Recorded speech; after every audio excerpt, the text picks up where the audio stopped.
মূলত দাবি হচ্ছে অবসরপ্রাপ্ত পৌর শ্রমিক কর্মচারীরা গত মাসের পেনশন এখনো পর্যন্ত তারা পাননি। আমরা বারবার আবেদন নিবেদন করা সত্ত্বেও কর্তৃপক্ষের টনক নড়ছে না। এছাড়া যে সমস্ত কর্মচারীরা অবসর গ্রহণ করেছেন তাদের গ্র্যাচুইটির টাকা, প্রভিডেন্ট ফান্ডের টাকা সমস্ত আটকে আছে। দীর্ঘদিন ধরে আমরা লিখিতভাবে দেয়া সত্ত্বেও এসডিও সাহেব ভদ্রতা সৌজন্যতার খাতিরে শিষ্টাচারের তাগিদে কর্মচারীদের সঙ্গে, পৌর কর্মচারী অবসরপ্রাপ্তদের সঙ্গে সাক্ষাৎ করেননি। এমত অবস্থায় আমরা মনে করেছি এই প্রশাসকের বিরুদ্ধে আন্দোলন ছাড়া কোনো পথ নেই।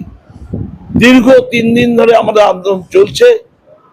আমরা শনিবার অবধি দেখবো, সোমবার থেকে আমরা পৌরসভার গেট বন্ধ করে দেব। আমরা 352 জন অবসরপ্রাপ্ত পৌর কর্মচারী আছি যারা পেনশন হোল্ডার। 1 মাসের পেনশন পাননি, আর প্রতি মাসে বেতন পেনশন প্রদানের ক্ষেত্রে টাল বাহানা চলে। নির্দিষ্ট কোনো তারিখে পেনশন প্রদান করা হয় না। আপনারা তো আগের সরকারের বিরুদ্ধে আন্দোলন করেছিলেন, তারপরে নতুন সরকার এসেছে, সেক্ষেত্রে নতুন সরকারের কাছে প্রত্যাশা প্রথমেই তো আন্দোলন শুরু। এই সরকারের বিরুদ্ধেও কি একই রকম পন্থা নিচ্ছেন আপনারা? আমরা সরকারের বিরুদ্ধে কিনা বলতে পারবো না। পৌর প্রশাসককে সরকার যদি নিয়োগ করতে হয় সরকার। আমরা মনে করি পৌর প্রশাসক ব্যর্থ। যিনি এসডিও সাহেব আছেন তিনি পৌরসভাটাকে একটা সিরিয়াসলি গ্রহণ করেননি, অর্থাৎ খুব গুরুত্ব সহকারে দেখেন না।